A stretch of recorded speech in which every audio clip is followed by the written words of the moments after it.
Bom dia, Aristóteles, tudo bem? Bom dia, Davi. Bom dia a todos. Bom dia, pessoal.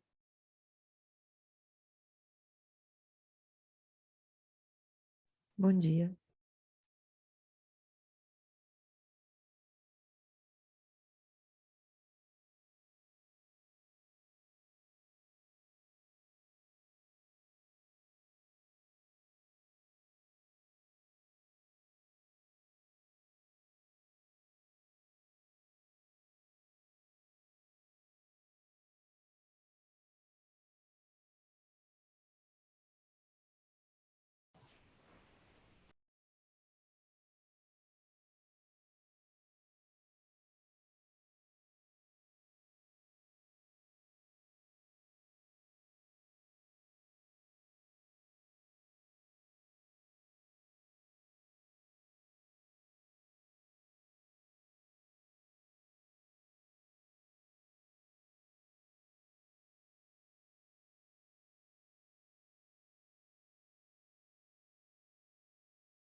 Bom dia, pessoal. Ele só está aguardando alguns minutinhos para o pessoal acabar de entrar e a gente já começa o evento, tá bom?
I guess we can get started. Yes. Okay. So I hope you can hear me well. Good morning and good afternoon Eu to all. espero que vocês possam todos me ouvir bem. Bom dia, boa tarde a todos. Meu nome é Katrina. Como devem saber, eu trabalho para a GIZ, para esse projeto regional para lutar contra a corrupção e fortalecer. E com todas as como nos dias anteriores, eu vou fazer a abertura e moderar a aula de hoje com os meus colegas da TCU, a Pamela, Davi e a Rafaela. Mandamos ontem, o Davi mandou uma compilação de links que vai trazer de volta um pouco da informação que nós vimos ontem. E nesse link vocês podem acessar todo esse material de hoje e dos dias anteriores também. Se alguém tiver alguma dificuldade, por favor, mandem e-mail que eu repasso e tento ajudá-los. Então eu queria só fazer umas observações uma apresentação inicial do que vimos ontem, antes de chamar o Bruno para fazer a abertura da aula de hoje. Na terça-feira, nós tivemos a oportunidade de compartilhar um pouco das experiências de agências das auditoras do Brasil, Peru e Chile, e naquele momento vimos o quão caro e inviável as megaestruturas estão se tornando para os contribuintes. E ontem tivemos uma apresentação bastante acessível e interessantíssima do professor Alexander Budzier, da Universidade de Oxford, e ele explicou um pouco sobre os desafios e as causas e soluções de viabilidade, e também explicou um pouco dos vieses e o papel importante que eles desempenham na tomada de decisão, além de outro problema da deturpação dos dados. Por fim, agora estamos continuamente fazendo os mesmos erros, superestimando orçamentos e subestimando as datas, e eu gostei da reflexão que eles nos deixou no final, e de como podemos ser previsores melhores. E por isso que nós trouxemos para a aula de hoje o Andreas Lied, também da Universidade de Oxford Global Projects, e de como aplicar o modelo de RCF e como podemos nos tornar melhores previsores. Sem mais delongas, quero chamar o Bruno para fazer a abertura da aula de hoje e dizer que o Bruno é um engenheiro de redes de comunicação, formado pela Universidade de Brasília, e tem um doutorado em auditoria da Gama Filho. Teve o cargo de inspetor urbano no TCU Brasil, de 2016 a 2020, e atualmente é auditor-chefe de ferrovias, de infraestrutura ferroviária e programas logísticos. Obrigado, Catarina. Bom dia a todos. Uma alegria estar com vocês novamente para o nosso terceiro e último dia aqui do mini curso de Viabilidade em Foco. É muito bom a gente poder trazer a reflexão e poder aprofundar um pouco mais sobre esse tema tão desafiador. E eu queria, nessa breve introdução de hoje, dessa abertura, aprofundar um pouquinho do que eu vinha falando a respeito, né, dos nossos desafios do setor de infraestrutura aqui no Brasil, iniciado no webinar de segunda-feira. Vocês já conseguem ver minha tela? Ainda não, Bruno.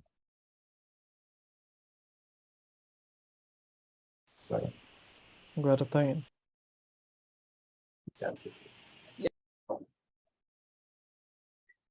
E eu comentei a respeito, né, da especialização que o tribunal passou em 2013 e como isso proporcionou para nós uma atuação muito mais sistêmica, muito mais ampla, um olhar sobre todo o processo da política pública, desde a sua elaboração, do seu acompanhamento, desdobramento em investimentos públicos, em desestatizações, depois passando pela regulação e fiscalização.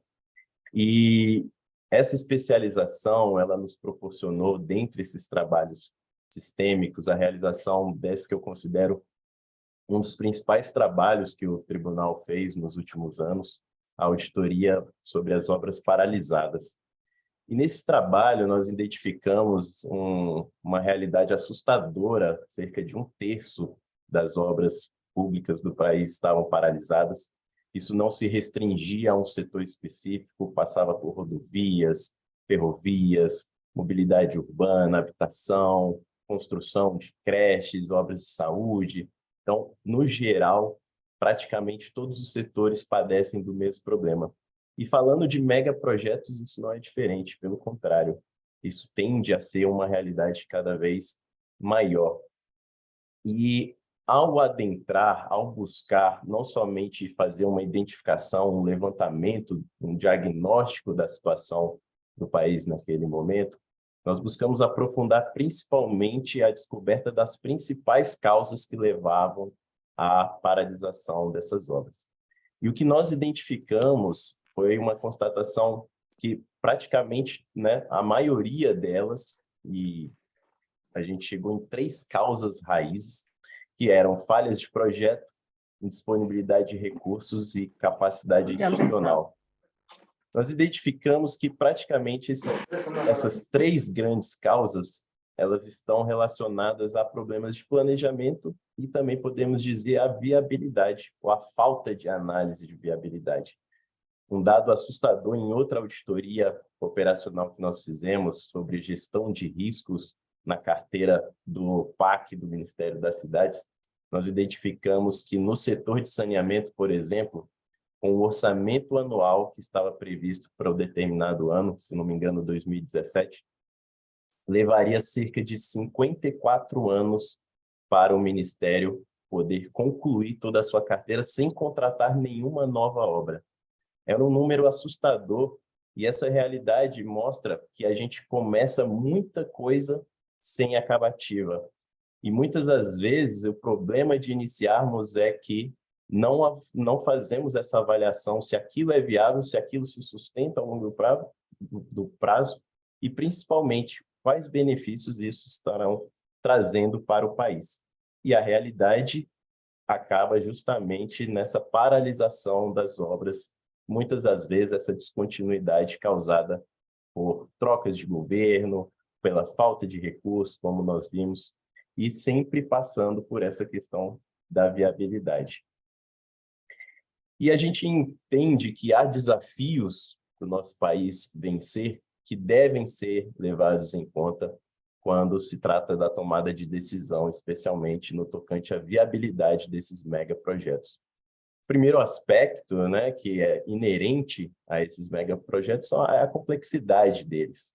Vários deles dependem, né, de uma multidisciplinaridade, muitas vezes precisa de equipes técnicas robustas, coisas que muitas das vezes para um projeto específico a administração pública não tem a expertise necessária, você tem projetos dimensionados de uma forma muito diferenciada ao longo do tempo, então às vezes você tem um leque de projetos de determinado setor, depois migra para outros, e isso faz com que há uma carência de equipes técnicas especializadas por parte do setor público. Isso traz também um desafio muito grande com relação aos prazos. Projetos complexos demandam prazos longos de análise, de elaboração, de entregas, de acompanhamento. E essas duas questões, a complexidade associada com o prazo, traz uma dificuldade enorme quando a gente fala de momento político, né? Nós sabemos que esses megaprojetos, eles para trazerem uma maturidade, para eles estarem realmente aptos a serem executados, eles carecem de um processo maior de avaliação, inclusive para a tomada de decisão de quando começar, como começar. E o momento político nem sempre permite essa avaliação. Nós temos um ciclo político praticamente ali de 4 anos, que quando a gente fala, por exemplo, de projetos relacionados a municípios, esse prazo, ele, inclusive, não é casado com o do governo federal. Nós temos, então, ali a cada 2 anos, praticamente, uma troca, uma descontinuidade, né, dos governos. E isso traz um desafio, porque megaprojetos demandam, sim, uma política mais de Estado e não de governo. E, embora exista uma legitimidade por parte dos governos em querer deixar os seus legados, em querer realmente deixar suas marcas, e isso é legítimo, ao mesmo tempo, há que se ter o desafio de trazer para esses governos a responsabilidade com relação à tomada de decisão de projetos que vão trazer para o país uma maximização dos nossos resultados. E essa maturidade, ela é necessária não apenas para que seja feita uma avaliação de suas viabilidades de uma forma adequada, como também para trazer segurança jurídica. Nós aqui no âmbito do tribunal, quando avaliamos processos de desestatização em geral, identificamos diversas lacunas relacionadas à falta de maturidade de alguns projetos. Em muitos casos, nós recebemos estudos de viabilidade que não estão maduros e, às vezes, mesmo maduros, eles sofrem constantes alterações durante o processo de avaliação do tribunal, que demandam, de fato, um cuidado maior por parte, né, da administração pública em como esse ativo ele vai ser privatizado, passado para a iniciativa privada, sob pena de causar insegurança jurídica, causar vários problemas que vão levar à judicialização posteriormente, se não devidamente mitigados aqui nesse processo ainda de amadurecimento, de avaliação antes da licitação. E um desafio enorme aqui no setor de infraestrutura, nós temos vários interesses que são difusos e muitas das vezes antagônicos, vários setores que legitimamente demandam um olhar a respeito do seu viés, mas muitas das vezes também interesses não republicanos que estão sempre buscando ali direcionar a tomada de decisão para determinadas políticas, determinados grupos que eventualmente serão beneficiados. E, por último, um desafio enorme da administração pública com relação à assimetria de informação, por não deter todo o conhecimento, toda a expertise, todas as informações que, por exemplo, empresas do setor estão no dia a dia, que detêm essa informação de uma forma muito mais confiável, com uma qualidade muito maior, que não é compartilhada com o poder público. E nessa assimetria de informação, esse viés de otimismo, muitas das vezes, ele precisa ser mitigado, precisa ser sopesado para que, de fato, os projetos que são levados a cabo, que vão ser investidos recursos públicos vultosos ou passados para a iniciativa privada, eles, de fato, precisam estar cada vez mais calibrados, cada vez com uma transparência, uma confiabilidade maior, e esse é um desafio que a nossa administração pública tem. Com essas palavras, eu encerro aqui a minha fala, desejando a todos um excelente mini curso no nosso terceiro dia. Katrina.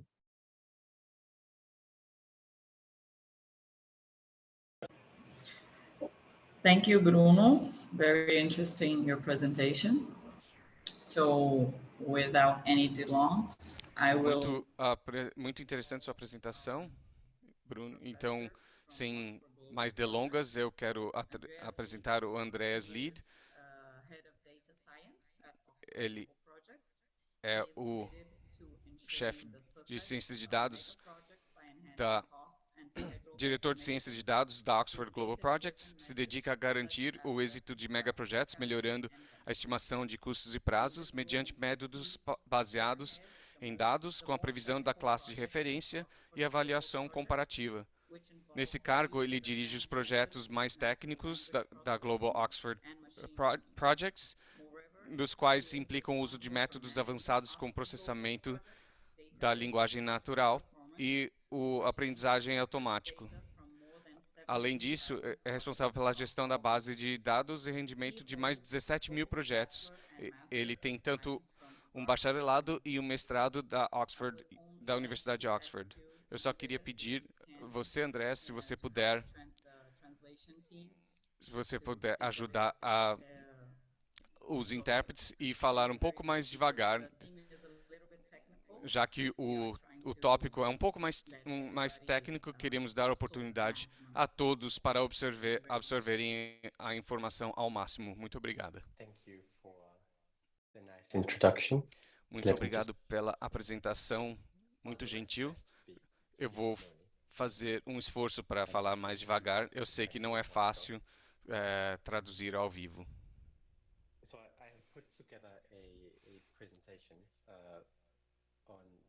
Então, eu criei uma apresentação e vamos falar sobre o relatório que nós criamos e que compara rodovias e ferrovias, projetos de ferrovias e rodovias, junto com o nosso banco de dados. E disso, fizemos conclusões e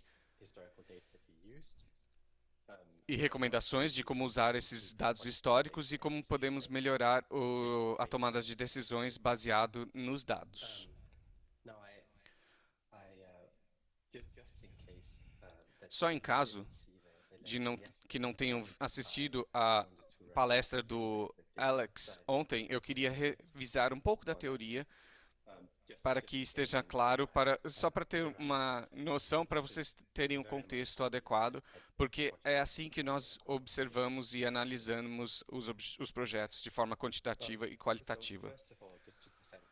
Então, primeiramente, para apresentar, eu acho que o Alexandre mostrou isso ontem, mas só para apresentar o que vemos como um dos maiores desafios em projetos, megaprojetos, que são projetos que não atingem as expectativas. Eles têm extrapolação de custos sistemáticos e de prazo também, e não entregam os benefícios esperados. E eu incluí os mesmos dados que o Alexandre tinha mostrado ontem, só para ter um panorama geral de tipos diferentes de projetos, e podemos ver que há um desempenho bem diferente dependendo do tipo de projeto. E assim como projetos de energia solar e rodovias que normalmente operam muito bem, com respectivamente 1% e 15% de extrapolação de custos. Mas na outra ponta do espectro, vemos projetos extremamente complexos com um desempenho bem ruim. Mas é só para dizer que em todos os tipos de projetos de infraestrutura há atrasos e extrapolação de custos, e que também não entregam os benefícios esperados.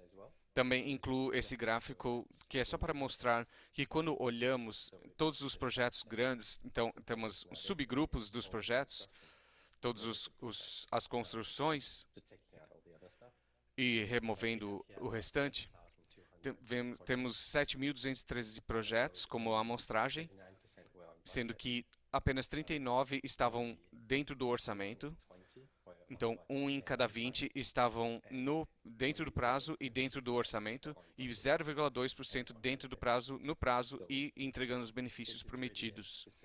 Então, esse é um desafio sistemático de projetos que podem ser entregues dentro do orçamento, no prazo e com os benefícios. Então, essa seria a versão utópica e ideal das coisas, mas queríamos falar de como ser mais realistas e com as expectativas e incentivar bom comportamento dos projetos.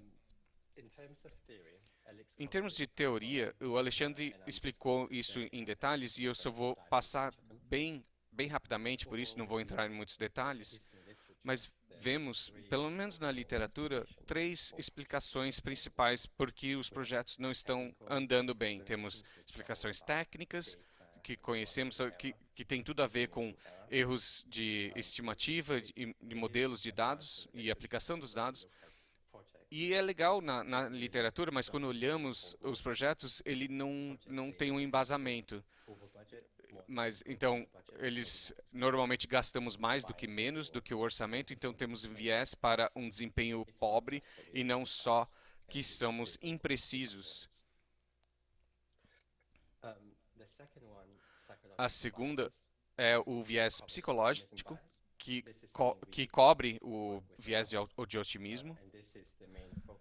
E esse é o foco principal desse tipo de diretriz, de direcionamento em outros países, assim como no Reino Unido, onde vemos o viés do otimismo sendo a principal explicação para projetos não estarem sendo desempenhados conforme o desejado, e o que podemos fazer com o orçamento e com o prazo.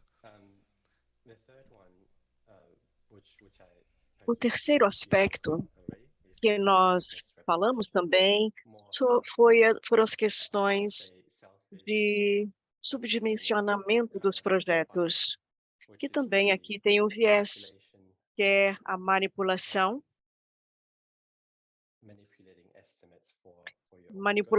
das estimativas para o próprio bem.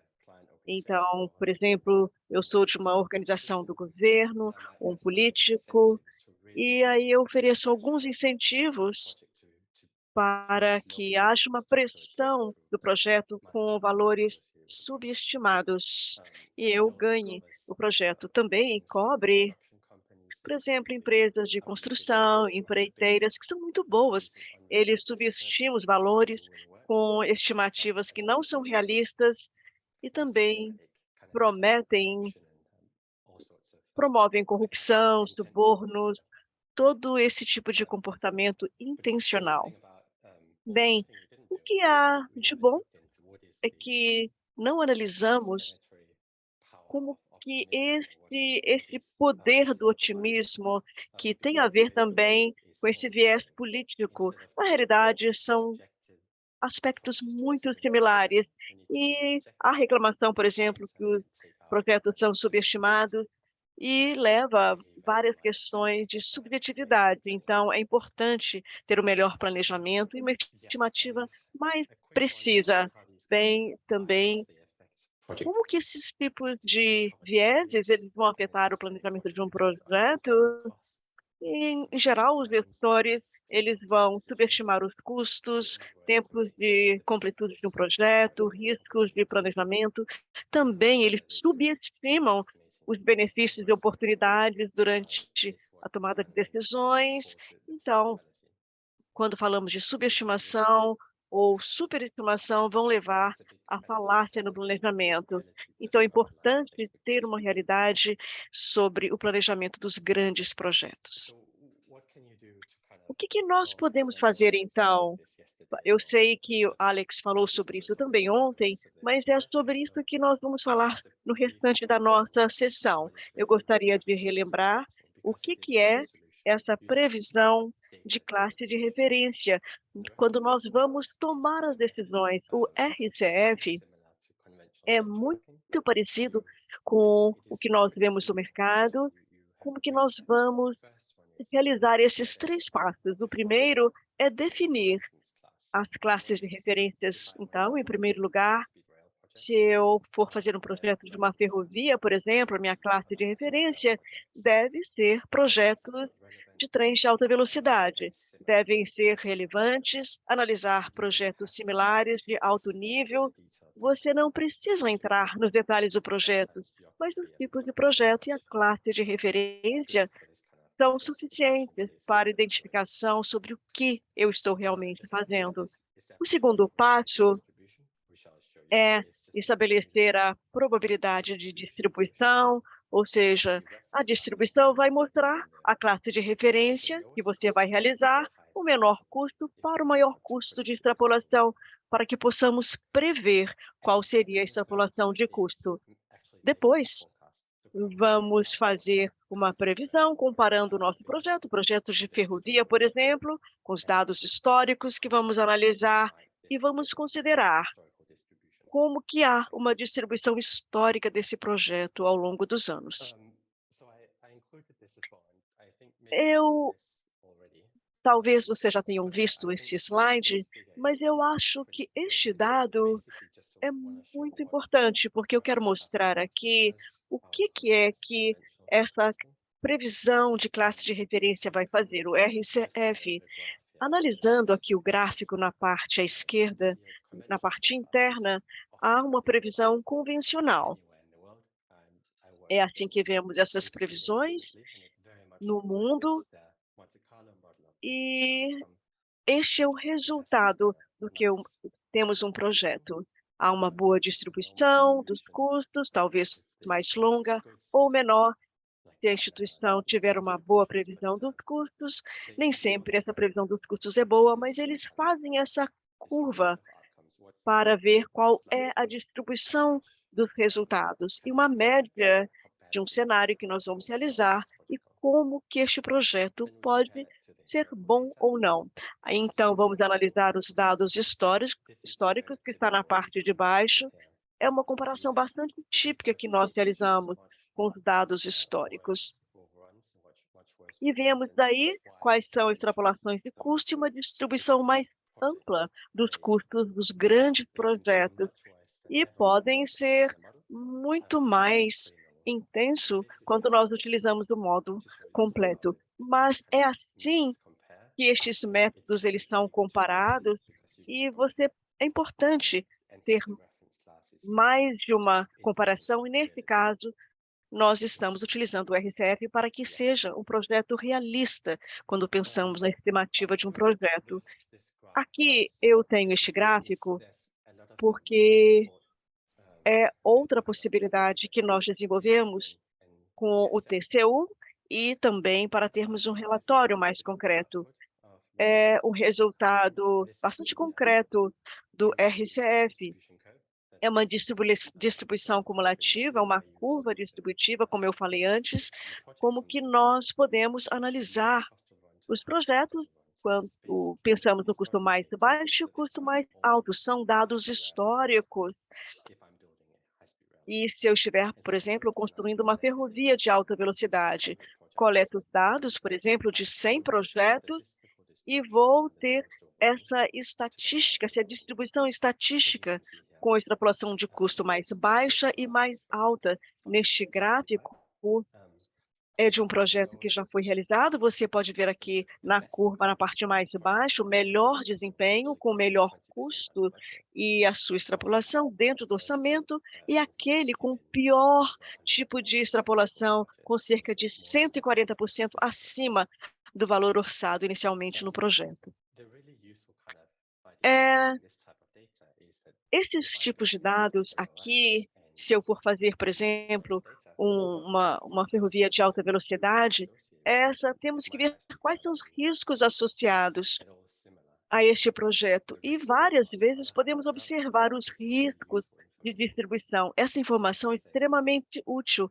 Eu posso dizer, por exemplo, se eu quiser uma certeza de 50%, há uma possibilidade de 50% de estarmos dentro do valor orçado. Com os dados históricos, eu posso ter o valor adicional de 20% em cima de orçamento, também com valor contingenciado, utilizando esses dados históricos, 50% ou 20% dos dados de um valor orçado inicialmente. Podemos fazer a mesma coisa. Se você quiser ter segurança, vamos ter o valor estimado de custo mais alto. Digamos que eu quero ter segurança maior, eu não quero ter um risco de extrapolação dos custos, eu quero estar bastante seguro, eu vou colocar um valor de 20% de extrapolação ou 80% de extrapolação nesse projeto. Então, você precisa colocar um orçamento de 30% acima do valor orçado. Aqui é realmente uma questão básica. Nós não recomendamos que você faça isso diretamente quando você vai fazer a projeção do custo de um projeto, mas é importante ter todas essas considerações durante o projeto e realmente comparar quando você vai fazer uma previsão de classe de referência. Se o projeto tem riscos maiores ou menores, será que eu preciso de um contingenciamento maior ou menor? Considerando com todos os projetos, quando você vai pensar num projeto similar a este que você está desenvolvendo. É importante ver se você vai conseguir pagar o projeto, se o custo é possível de ser comportado no orçamento e ver outros casos comerciais para ver se realmente é possível você completar esse projeto, ver qual o apetite de risco para esse projeto e se você pode ser mais agressivo e ter, por exemplo, um desempenho mais alto durante o processo do projeto. Utilizar essas informações para realmente ter riscos e evitar qualquer tipo de altos riscos, que seria um fat tail. De certa forma, como que você vai lidar com todos os riscos que podem ser manifestos durante o correr do projeto. Agora, quando nós vamos analisar essas orientações do que nós fizemos aqui no Reino Unido, no Departamento de Transporte, eles utilizam sempre essa previsão de classe de referência quando nós vamos fazer a avaliação do projeto. Em 2004, tem esse gráfico bastante interessante aqui, a visão interna, que em geral como os projetos são financiados. Eu moro na Dinamarca, tem um projeto de ferrovia que estamos construindo e temos aqui essa visão interna. Temos, por exemplo, uma empreiteira que tem um portfólio de projetos de ferrovia que coloca um risco de 10% de incertezas. Depois, há métodos mais sofisticados, tentamos ser mais objetivos com o risco, mas sempre somos afetados pelos viés, porque assumimos, temos alguns pressupostos sobre a distribuição do projeto, realmente o que é o efeito dos riscos e o que pode acontecer. E, por fim, temos também a previsão da classe de referência, que é algo completamente externo. Você não precisa saber muito sobre o projeto para você ter uma previsão de classe de referência. E, de certa forma, é um ponto de vista externo sobre o projeto, evitando as possibilidades de termos vieses.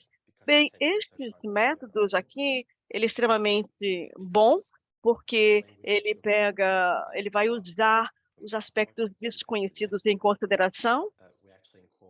Nós incorporamos os efeitos de qualquer coisa externa que possa ocorrer durante o projeto, que nós chamamos do desconhecido, para iniciar esse projeto. É bastante útil por esse motivo.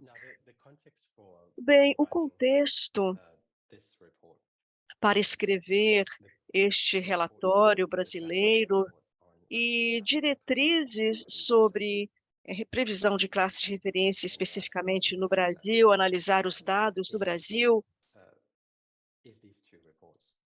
são esses dois relatórios. Trabalhamos nesse relatório por muitos anos, cerca de 20 anos, primeiramente com o professor de Oxford, que desenvolveu este artigo em 2004, que se chama Procedimentos para lidar com viés de otimismo no planejamento de transporte, um documento de orientação, em 2004, analisando o otimismo, que é a causa de extrapolação de custos, mas também pode haver também vieses políticos quando são realizados projetos de transporte no Brasil. Há alguns anos, eu fiz uma atualização deste documento em 2020, então, de certa forma, nós construímos em cima dessas evidências de avaliação e são bastante similares com o que foi realizado com 2004 em apoio ao TCU no Brasil. Desde 2004, há vários desenvolvimentos nesses artigos, nas literaturas sobre esse tema. Não acho que é bastante simples, bastante intuitivo. A primeira coisa é a adequação do RSF depende criticamente se ele é apropriado e se há semelhanças nas classes de referências utilizadas para a previsão. Nós temos melhorias que são fáceis de serem comprovadas e se reconhece as diferenças de indústrias no país desde 2004. Também temos apoio da literatura, que é um método bastante acurado para implementação desde 2004. E a extrapolação de custos no Reino Unido caiu bastante, em 36% para 40% em média. Então, nós observamos que está, sim, funcionando aqui no Reino Unido. Ainda o RSF é ainda válido como abordagem de melhores práticas na previsão dos projetos dos estágios iniciais e especialmente em projetos que estão mais maduros, uma combinação de uma avaliação de cima para baixo. Então, esse RSF, ele é extremamente positivo, porque ele centra no realismo, com métodos, quando você vai avaliar o projeto, se o projeto é maduro, temos casos que comprovam que esses métodos são precisos, acurados, quando, aos poucos, eles vão ficando cada vez melhor. E a combinação dessas análises, elas se tornam cada vez melhor. Eu incluí também estes dados que mostram como uma conferência que foi realizada no Reino Unido, que tem a ver com a coleta de dados aqui no Reino Unido. Bem, quando você usa estes relatórios com as amostras do que acontece no Brasil, eu sei que há algumas dificuldades, desafios com a qualidade dos dados, interpretação dos dados, e nós vemos isso acontecer em várias partes do mundo. Realmente a dificuldade de coletar dados é algo que acontece em várias partes do mundo, mesmo se você, mesmo em países onde há um nível muito alto de transparência, pouca corrupção, a coleta de dados ainda é algo difícil, a organização dos dados também pode ser complexa. Então, analisamos algumas agências governamentais, projetos de estradas, autoestradas, grandes projetos, também na Inglaterra, projetos do governo, grandes portfólios e a coleta de dados aqui também no Reino Unido. Mesmo os dados que havia algumas questões, tínhamos que retornar ao projeto, tentar recoletar esses dados. Em geral, são difíceis, complexos para você obter esses dados e também compartilhar também. Eles não são consistentes, são variáveis. Por exemplo, organizações medem os dados de formas diversas, o que dificultam a qualidade dos dados e a dificuldade de comparar os dados uns com os outros. Por isso, precisamos demonstrar os benefícios do compartilhamento de dados antes de compartilhá-los. Então, as organizações são relutantes em oferecer os dados, a não ser que você não mostrar que você vai oferecer algum retorno para eles. Então, por isso, o rastreamento dos dados são ruins e, por isso, os custos também extrapolam ou são extrapolados.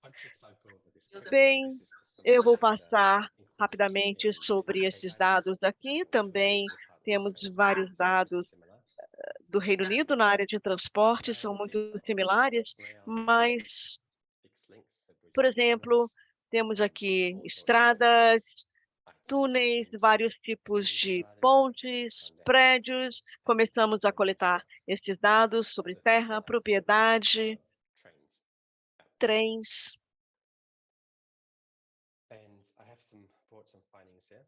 Eu tenho algumas descobertas aqui que são bastante importantes, que podem ser, de certa forma, generalizadas.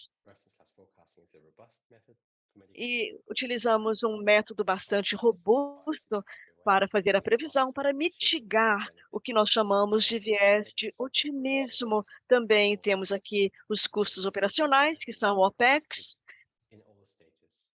e vários status durante o processo da construção de um projeto desses. Também trabalhamos com a questão de diminuir os riscos durante o processo de construção e também os altos riscos. O que há de interessante é que os riscos eles vão diminuir durante a distribuição do projeto, quando você desenvolve o seu projeto. Aqui é um pouco complexo este gráfico que eu vou mostrar para vocês também no Reino Unido, que mostra quais são as incertezas da estimativa de vários tipos de projetos. Você tem que ver aqui a estrada FBC, antes de entrar na fase de construção, o valor aqui de 10 milhões e obtain OBC, you need to go through options. E precisa obter uma opção fixa. E depois temos a estimativa prévia, e eles diferem um pouco, e é intuitivo para o Departamento de Transportes do Reino Unido, porque eles usavam a estimativa inicial para depois a curva ia descendo, mas conforme vai progredindo o estudo de caso, o que acontece é que to the ones that were você associated. começa a ter uma mudança enorme de escopo conforme você começa a extrapolar os custos mas os projetos proporcionais podem ser também feitos para travar os efeitos e do controle de gastos e o escopo se talvez tiver uma extrapolação de custos.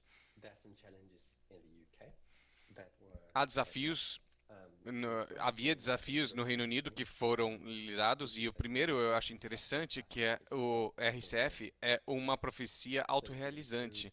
Então, se você incluir isso, o viés do otimismo, para avaliações de projetos, talvez podemos inflar a extrapolação de custos para aquele nível. Então, se previrmos o risco ou um risco maior, temos que talvez aumentar o orçamento, porque os projetos são muito bons para expandir e chegar naquele excedente de orçamento.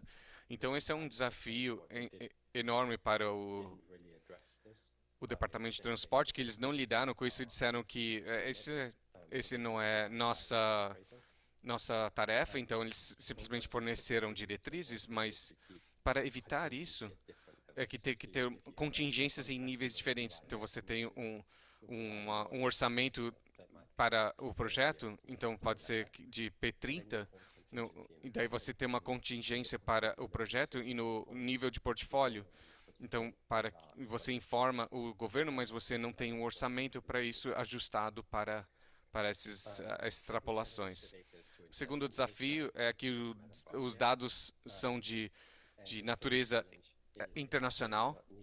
E o terceiro é que o RCF não é necessário se tiver QRA suficiente e for feito o suficiente.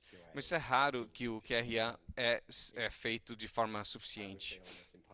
Eu diria que é quase impossível fazer uma avaliação de baixo para cima nos estágios iniciais do projeto, quando não se sabe muito, e aí é que a base de referência externa aparece, e é importante.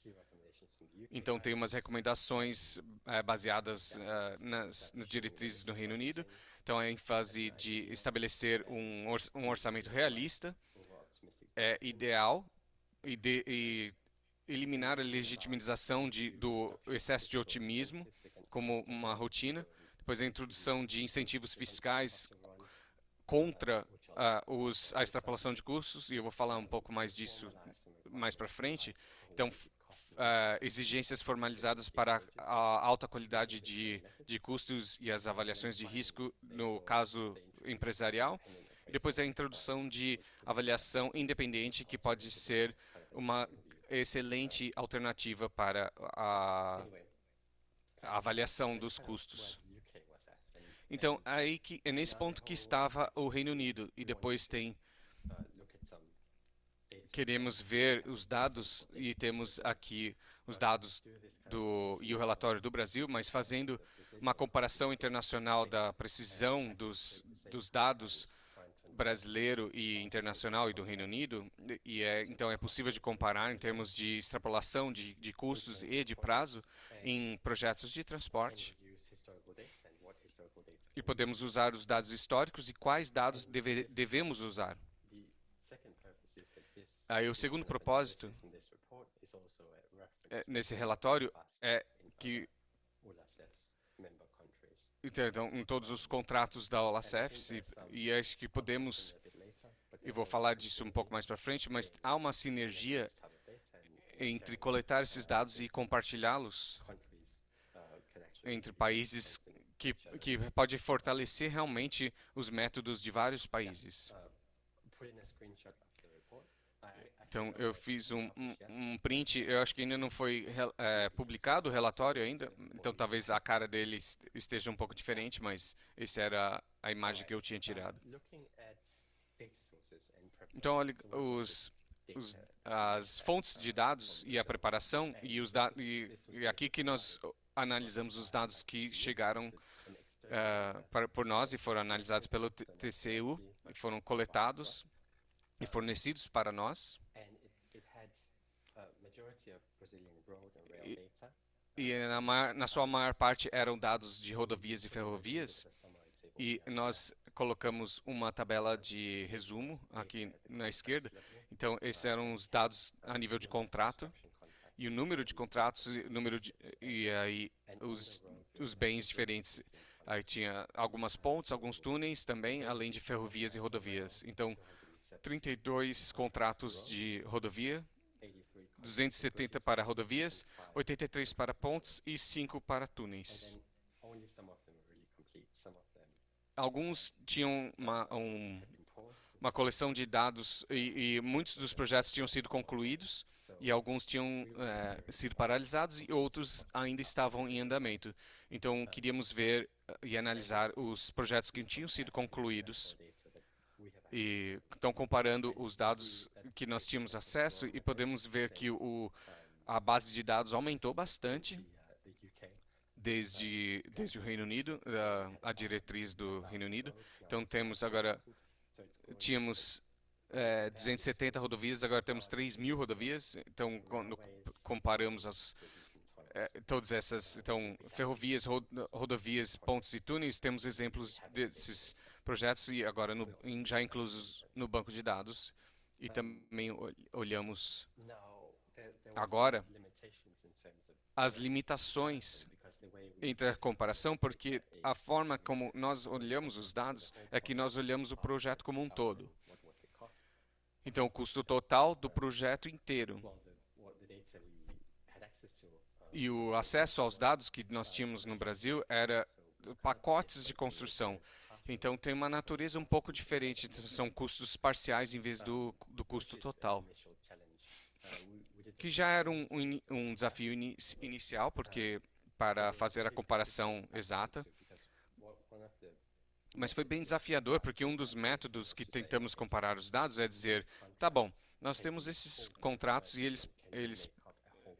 eles podem criar um total. Então, a gente tentou juntar esses dados parciais e criar isso para um total. Não foi possível para as rodovias, mas para as ferrovias foi possível. E aí nós conseguimos identificar relação entre contratos antigos e novos.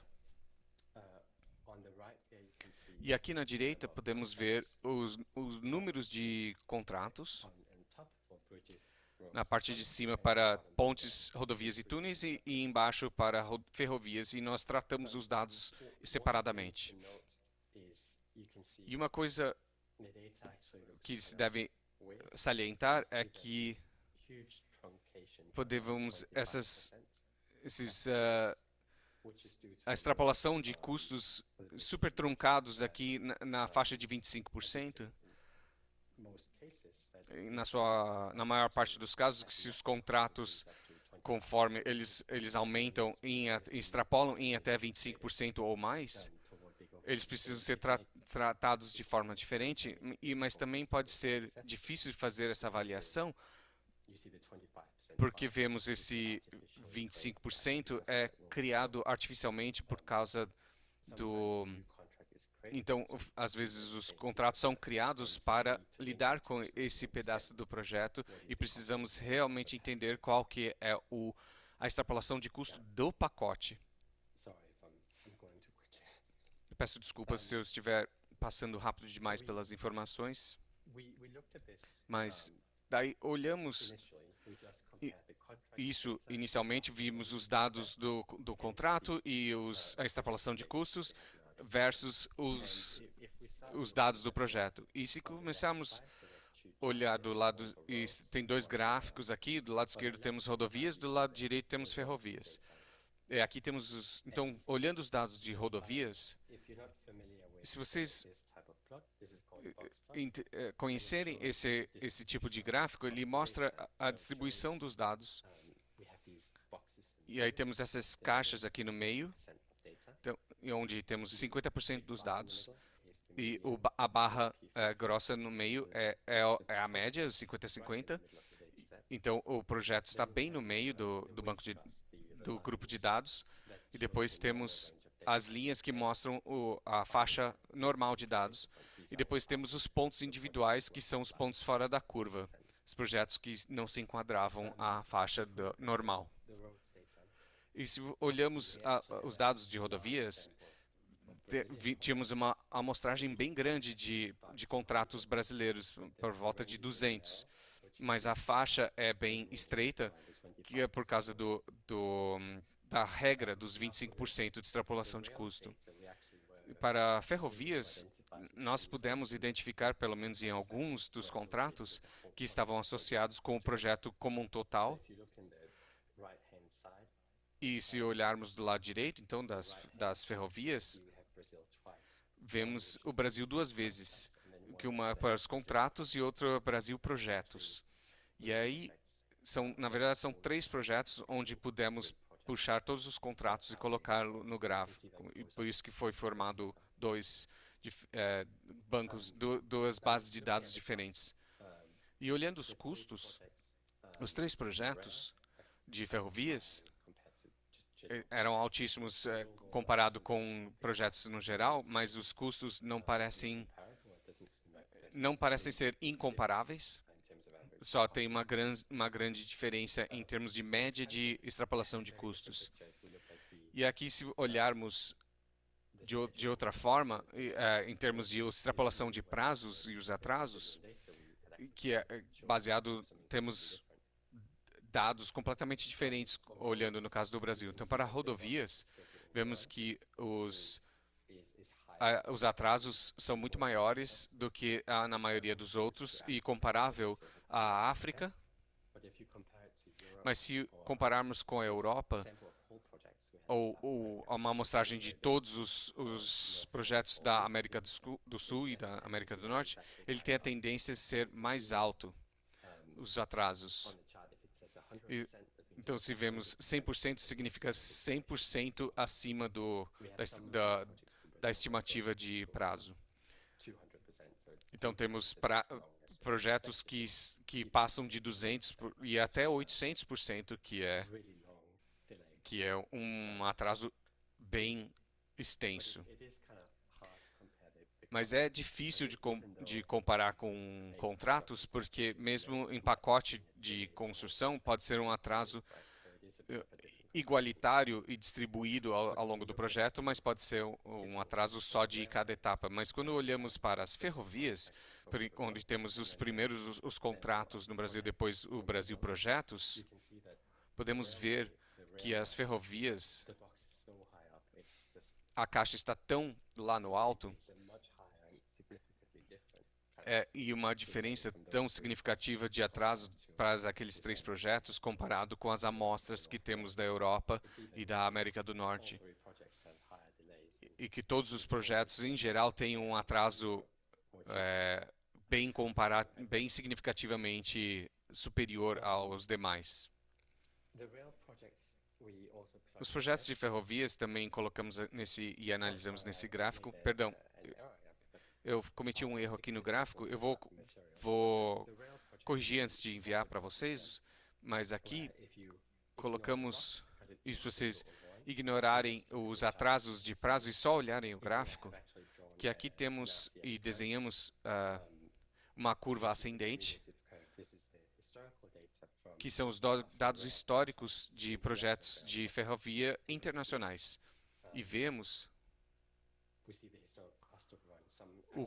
extrapolação de custo histórico, e tem alguns que até terminaram abaixo do orçamento, mas e se olhamos os projetos brasileiros, eles se encaixam na parte superior do gráfico, então até 55, 65, então está no meio do caminho, é um desempenho bem típico, então que é uma boa coisa, é um bom sinal, e nos diz que talvez isso seja comparável. Tudo bem, é uma amostragem pequena, são só 3 projetos, mas ainda é comparável. Então eu tenho aqui outros dados, e aqui os 26,7% de extrapolação de custos e 21% e 28,8%, então os 3 projetos. Mas se olharmos os atrasos, eles são muito altos em relação, eles estão totalmente fora da média e do comportamento dos outros projetos. Então, eu peço de novo desculpas pela confusão, mas são os do quadro em cinza, atrasos enormes em 465%, 445% e 408%, respectivamente. Eu vou consertar isso antes de enviar o material. Peço desculpas de novo pela confusão. Agora, trabalhando com esses dados que eu acabei de mostrar,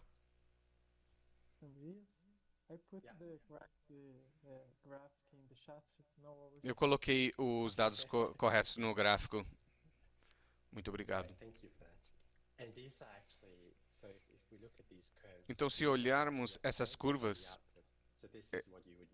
então esse é o resultado, esse é o que você usaria se estivesse fazendo uma ferrovia e saber quanto de financiamento adicional seria necessário.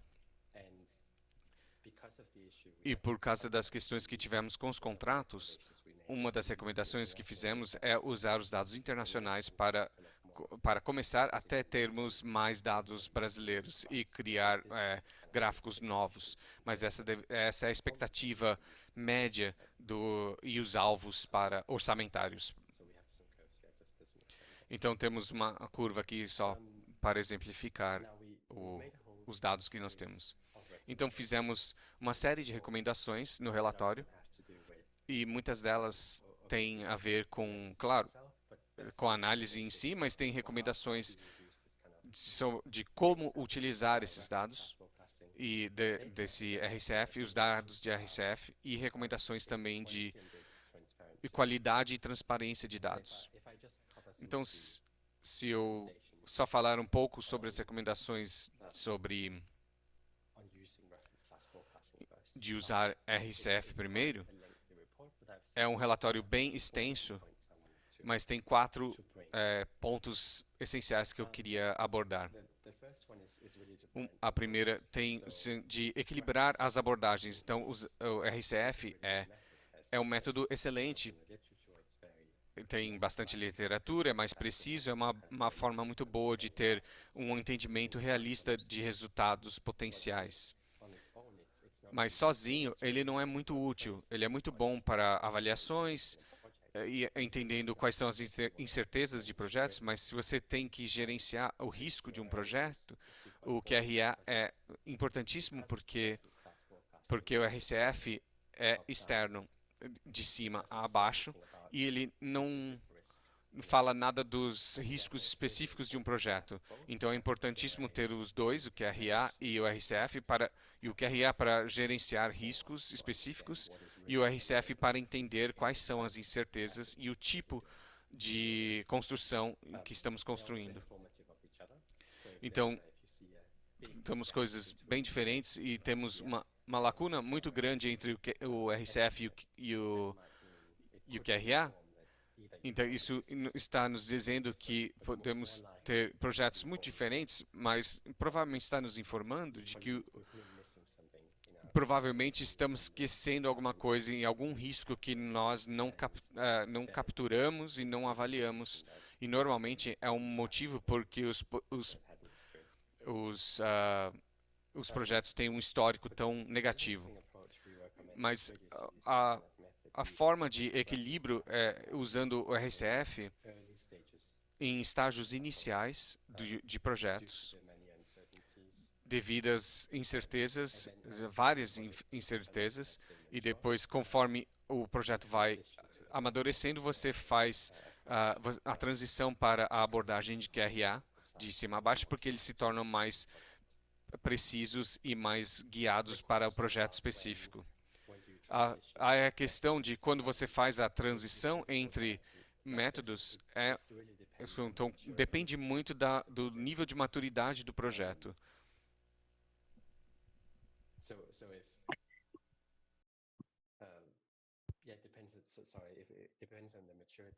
Depende da maturidade do projeto. se estiver bem desenvolvido, se você estiver mais desenvolvido ou não, se há muitas incertezas que podem ocorrer e criar certa pressão durante o projeto. A outra questão é o design do projeto e o orçamento. É importante garantir que o design do projeto tenha bastante detalhe, que tenha um orçamento de baixo para cima durante todo o RSF, e deve ser utilizado de forma estratégica, principalmente mostrando a robustez e também a contingência, conforme o nível do portfólio.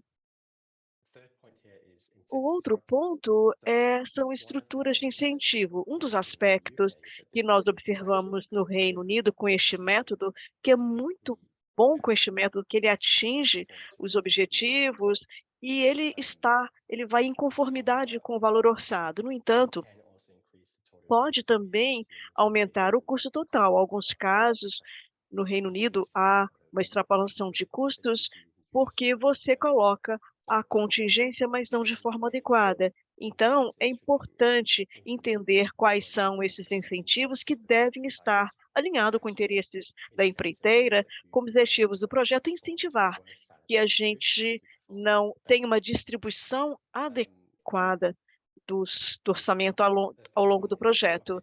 O final é a atualização dos dados do RSF. Quando você vai utilizar este modo, você tem que utilizar dados regionais que sejam atualizados para aprimorar a adaptabilidade e a acurácia do projeto. E quanto mais dados disponíveis você tiver do Brasil ou de outros países que tenham projetos similares, você deve atualizar os dados continuamente ou utilizar os dados para observar as diferenças que possam ocorrer. Essas são as principais recomendações de utilizar o RCF durante um projeto. Agora, há uma série de outras recomendações de dados, de qualidade, como que você captura os dados, coleta os dados. Desculpem, é bastante técnico e é desafiador durante o projeto. Mas são recomendações bastante gerais que todos podem, de certa forma, utilizar, tomar decisões baseadas em evidências durante a realização do projeto. Em primeiro lugar, é importante identificar os parâmetros de dados necessários para que você tenha uma avaliação ampla do projeto. O que você vai medir? Será que temos algumas ideias sobre os custos adequados?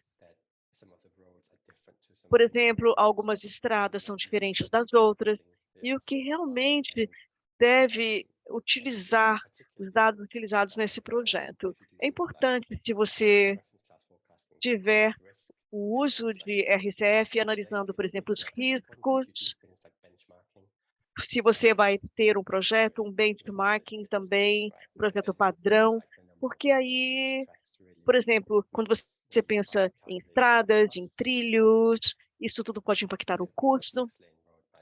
Por exemplo, uma estrada de 6 pistas é diferente de uma outra estrada com menos pistas também.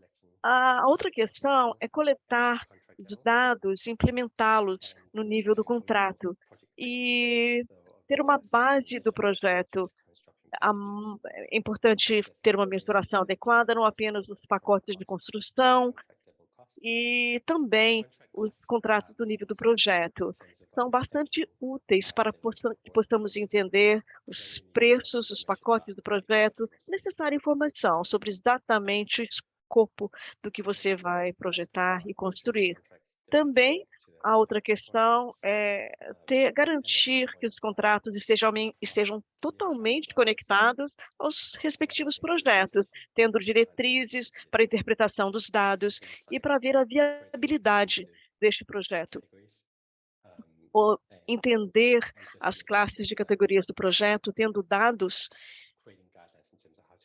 que sejam interpretados, bem interpretados. Importante também, quando falamos do mau uso, quando você oferece acesso aos dados, as pessoas podem filtrar esses dados conforme a própria necessidade, o próprio interesse, o que pode levar a interpretações errôneas do projeto. É importante evitar o acesso também às informações a certas pessoas. Bem, e por fim, falando sobre recomendações de dados, falando aqui nesse ponto especificamente de transparência e responsabilidade. É importante ter relatórios precisos, rastreamento, monitoramento de custos e também de extrapolação do cronograma de um projeto. É importante também que as empreiteiras tenham relatórios regulares do progresso da obra, custos atualizados, atualização dos custos gerais de um projeto, continuamente observar a realização realista de um projeto, insistir na separação dos custos em detalhes para cada contrato, para manter a transparência, é extremamente importante, porque aqui é importante ter mais transparência de como os custos estão sendo produzidos, pode ser utilizado para benchmarking, e também é muito interessante para comparar com outros projetos. Trabalhamos em um projeto chamado Natural Link, na Irlanda, e um dos aspectos que fizemos é ter 3 estimativas de custos diferentes com 3 empresas, 3 empreiteiras diferentes, para que pudéssemos ter um custo diferenciado deste projeto. E realmente as estimativas de custo eram muito parecidas, mas a comparação era um pouco diferente. Das estimativas de custos tinha um custo de milhões de pounds e outro, em um projeto específico desse grande projeto, tinha um custo 3 vezes maior. Então, por isso, é importante entender quais são os recursos necessários para cada parte de um megaprojeto. Também temos um ponto aqui de utilizar softwares de gestão de um projeto, sistemas de contabilidade dos custos, com vários contratos, garantir que todos os custos estejam incorporados no orçamento geral de um projeto. E o ponto aqui é realmente você tem que colocar multas, impor multas sobre as falhas de uma empreiteira, de relatar os custos de forma adequada e também os funcionários do governo ao negligenciar uma informação adequada dos custos de um projeto. Talvez eu esteja indo muito rápido, eu peço perdão por isso.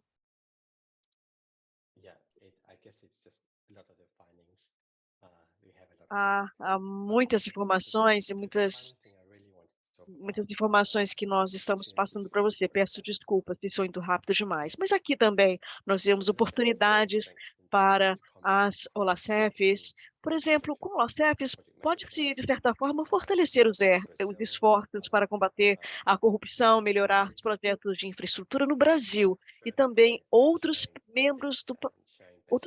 países membros desse projeto do SAI.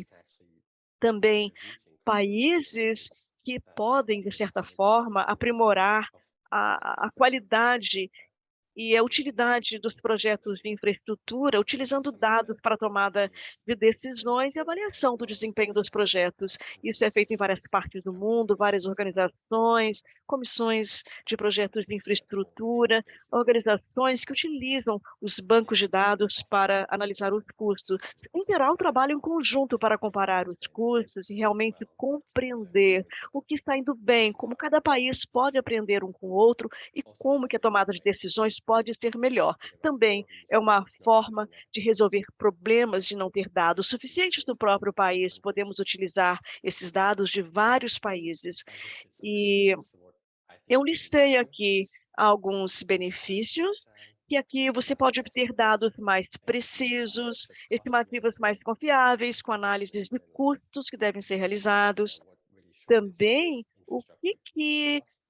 qual é o custo dessa infraestrutura?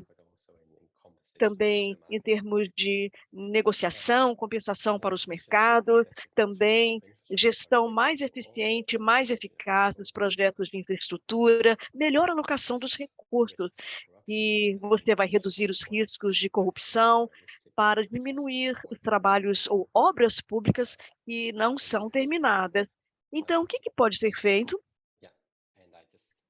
para melhorar os processos de gestão de dados em todas as regiões. Os países vão estar mais bem equipados para compartilhar e comparar os dados entre países. E, claro, este foi o meu último slide, são relatórios internos, um pouco técnico, há componentes mais técnicos ainda, mas nós agora temos um tempo para perguntas, então podemos abrir caso as pessoas tenham perguntas ou dúvidas sobre este trabalho que foi realizado pela Oxford Global Projects, projetos globais da Oxford, junto com a OLACEFS. Muito obrigada pela sua apresentação, muitos detalhes importantes. Nós temos, sim, perguntas que estão aqui no chat. Também comentei aqui no chat que temos documentos preliminares que foi enviado por você, será traduzido para espanhol e português. Também temos uma análise preliminar para compartilhar com todos que participam dessa reunião. Temos aqui o link. Qualquer um de vocês que precisar do documento, que queira acesso a ele no futuro, nos próximos dias, nós vamos publicá-los de forma aberta para todos, ok? Apenas para deixar claro sobre a questão do compartilhamento de documentos, talvez possamos passar para as perguntas. Tenho algumas para o professor Andreas Lee. A primeira é do Raul. Ele faz um programa de parceria de investimentos do Brasil.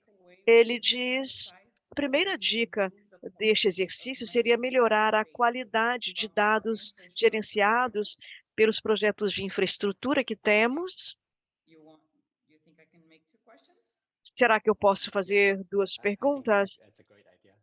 Eu acho que é uma boa pergunta. Eu não sei se é uma pergunta ou apenas um comentário. Concordo completamente com isso. A segunda pergunta é do senhor Marcelo Silva, também é do Brasil, dos tribunais do Brasil, Tribunal Federal.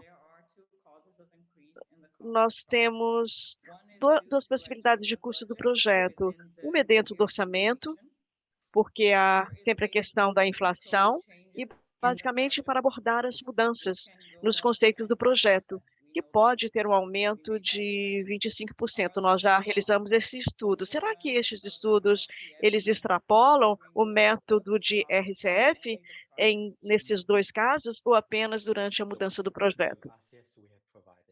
Os ativos que nós oferecemos, que está no relatório, sempre quando há mudanças no projeto, já tiramos a inflação dessa equação, comparando os dados que estão normalizados. Nós deflacionamos os dados do custo, então é possível comparar qual era o valor real com o valor estimado, tirando a inflação.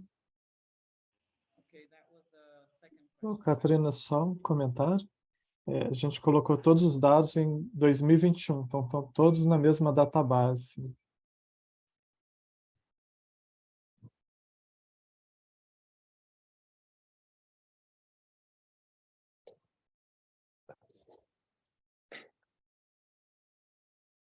Pode continuar, Catarina, Okay. desculpa.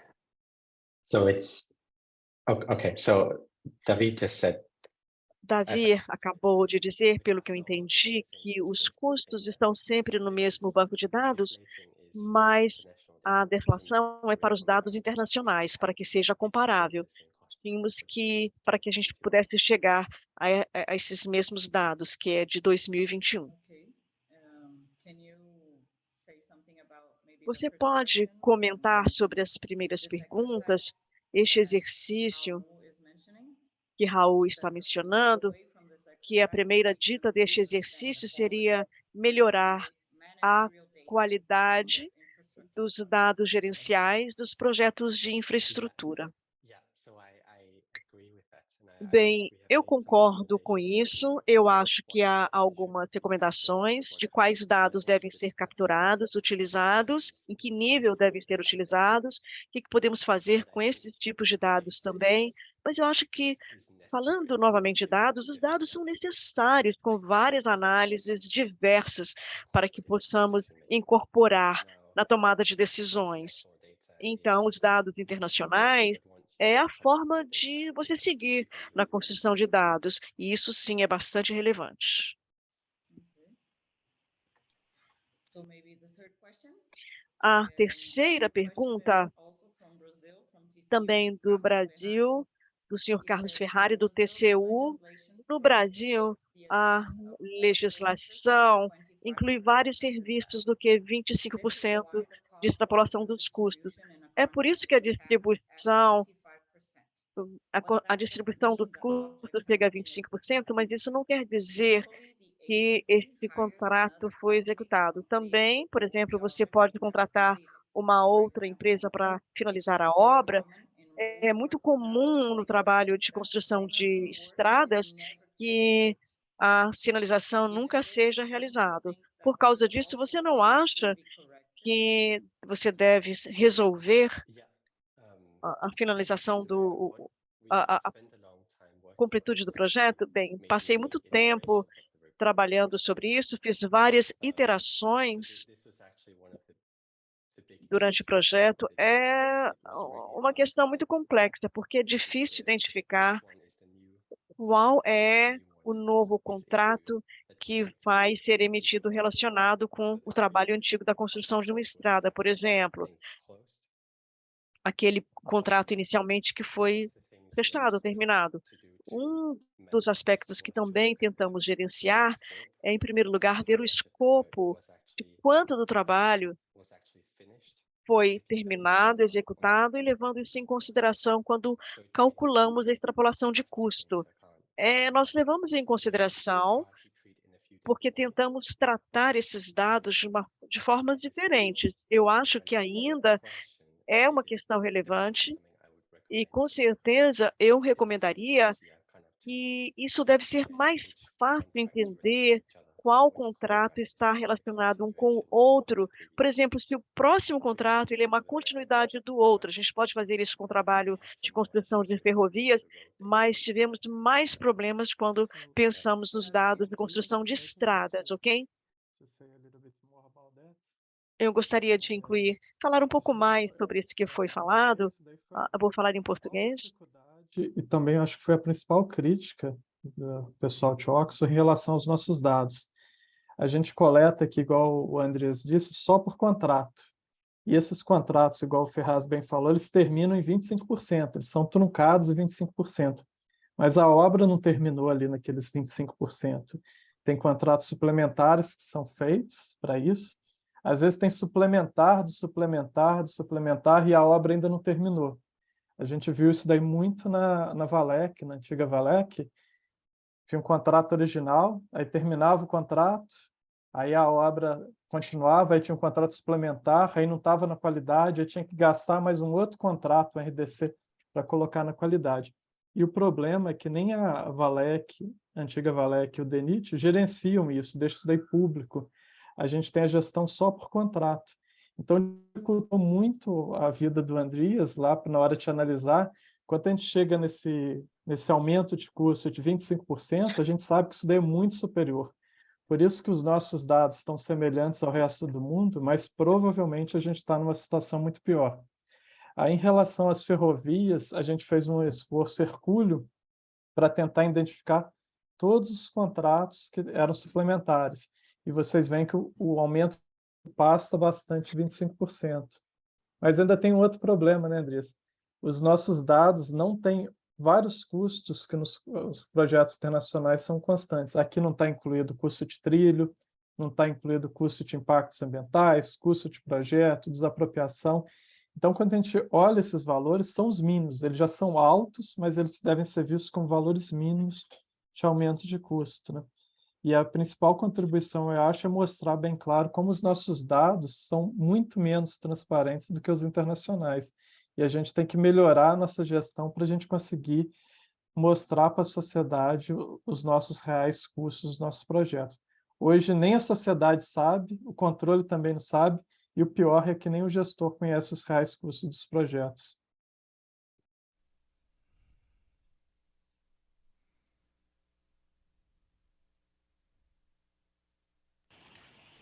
Okay. Thank you, Davi, for that Muito explanation. obrigado, Davi, pela explicação. You wanna add anything, Andreas? Can I... Você quer acrescentar alguma coisa, Andrés? Acho que pode continuar, foi muito útil a informação. So the next question is from Então, a próxima pergunta é do Eduardo Di Pietro, ele é da TCU de São Paulo. He's asking, could you talk a little bit E more about você the poderia falar um pouco mais sobre a aplicação fines for those de responsible multas for para aqueles responsáveis por information? por falta de informações?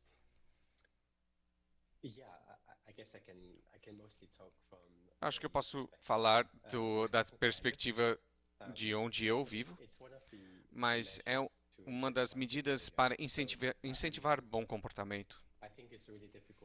Acho muito difícil generalizar uma boa forma de implementar multas por não fornecer dados válidos e dados corretos, porque tem muita coisa que entra nesse aspecto. E também é um campo difícil, porque é difícil mostrar as evidências e o que você quer reportar.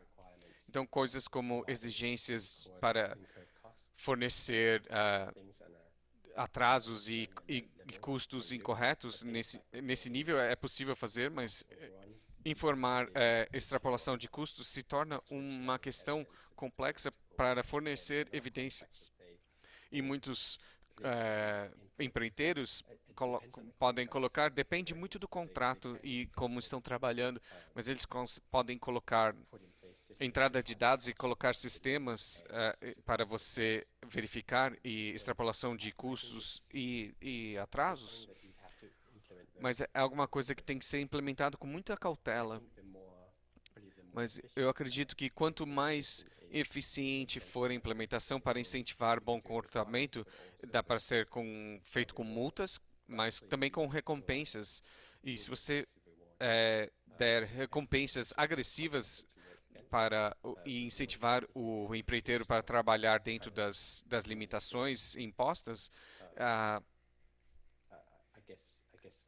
eu acredito que talvez com pagamento, após a conclusão, se eles se comportarem bem e recompensar o bom comportamento, é um incentivo melhor do que as multas.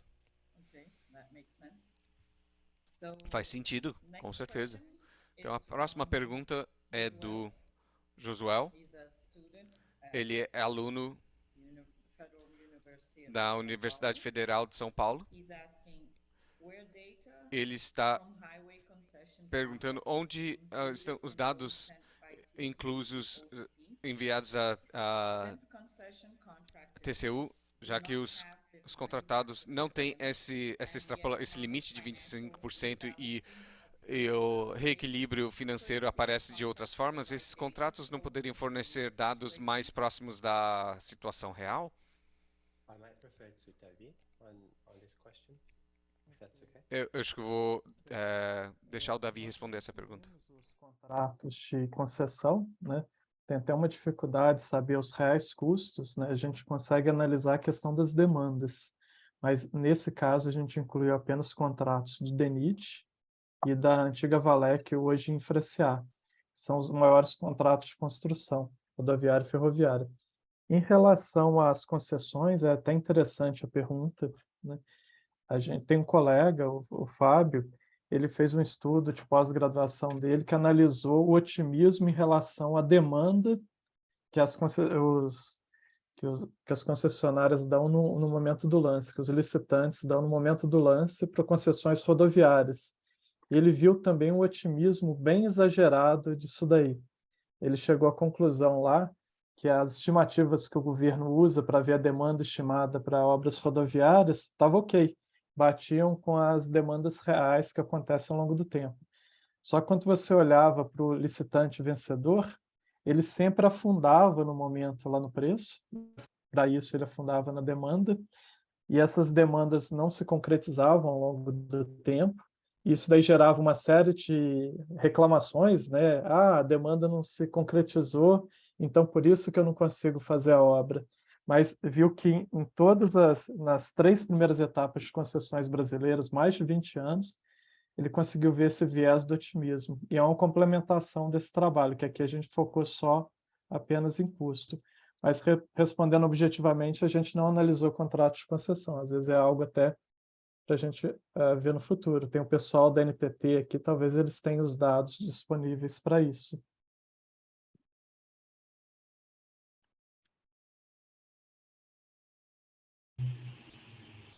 Okay. Any comments on that? Muito bem. Algum comentário, Andrés, quanto a isso? Well, maybe next question then. Talvez então ir para a próxima pergunta. Então, agora eu tenho uma pergunta da TCU do México, do José Maria Villa-Lobos, e que está perguntando: parcerias privadas e públicas para rodovias têm sido extremamente generosas para concessões e isso aumenta os custos para a sociedade. O que foi feito no Reino Unido nesse sentido? So it's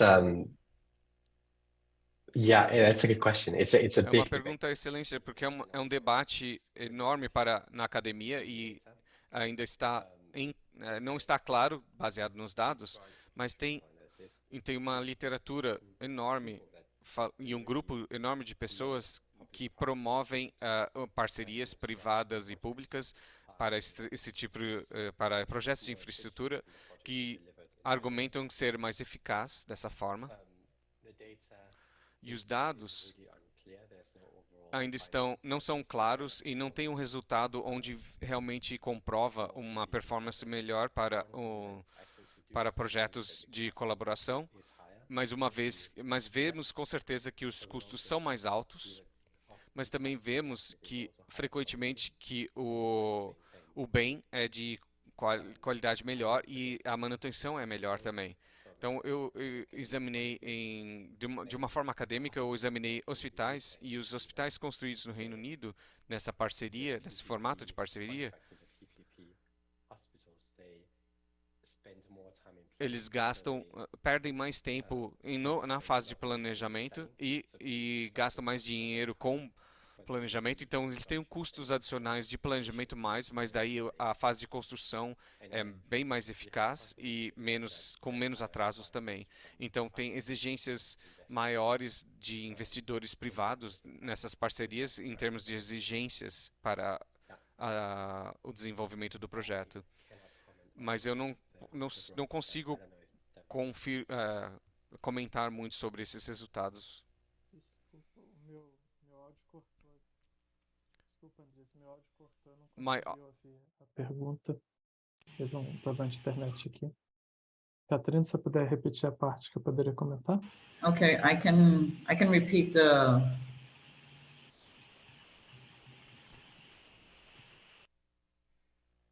You mean the question, right? Exato. Actually, na verdade, a pergunta. No, just Andreas was telling us how. O Andrés estava nos dizendo como talvez as parcerias políticas e privadas têm exigências maiores. A pergunta era sobre a TCU do México, sobre acho que tem mais a ver com a eficácia dos custos entre as parcerias privado e públicos. E a pergunta principal era que a parceria de contratos privado e público tem sido extremamente generosos para as concessões e isso tem aumentado o custo para a sociedade. Então, recapitulando a pergunta, era o que foi feito no Reino Unido. E daí tem a resposta do Andrés. Então, isso daí, eu acho que a solução para isso é incentivar a competição, né? No mercado competitivo, se a gente tiver uma competição maior, né, nas licitações, a gente vai ter uma queda desse valor. Além disso, o tribunal, quanto obras de desestatização, o Tribunal do Brasil, a gente olha os estudos, afere os estudos previamente à licitação, né? Então, o governo encaminha para o tribunal, o TCU faz uma análise anterior, sugere ajustes, isso daí contribui para a melhoria do processo também. Isso daí é a nossa experiência, né?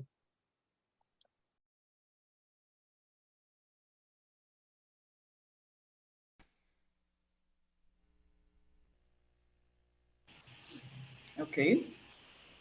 I have a. Muito bem, eu tenho mais uma pergunta aqui. This one is from Felipe Alvarenga. Do Felipe Alvarenga. He's also from the Federal State Court. Também é da TCU Federal. E quais ferramentas de ciência de dados vocês consideram ser o mais eficaz e simples para implementar avaliação de risco para projetos públicos? So what data science tool did I get that right? Is the most efficient and easy to implement? Exactly. Okay. I think there's a lot, and you can do a lot, and it really depends.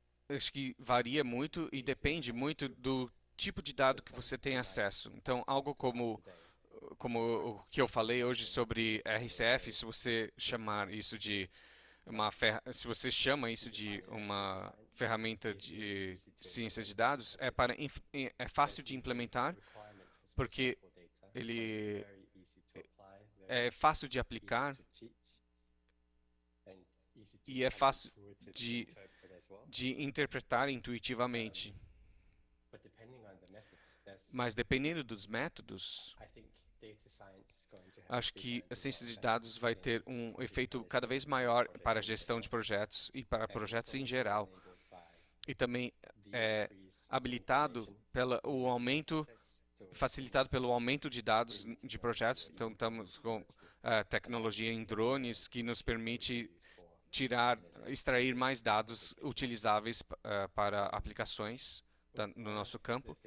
Mas uma das coisas que você pode fazer de ponto de vista da gestão, e temos usado isso no Congresso, é usar ferramentas de machine learning e monitoramento de machine learning baseado no qual é o fluxo de caixa e os gastos dos projetos para identificar o quanto antes se vai ter um atraso e talvez o que fazer, e vai ser cada vez mais aplicável conforme temos mais dados para esses modelos. Mas eu vejo quase potencial ilimitado para os dados. Então, RCF é definitivamente uma ferramenta fácil, mas depende do acesso aos dados que vocês têm.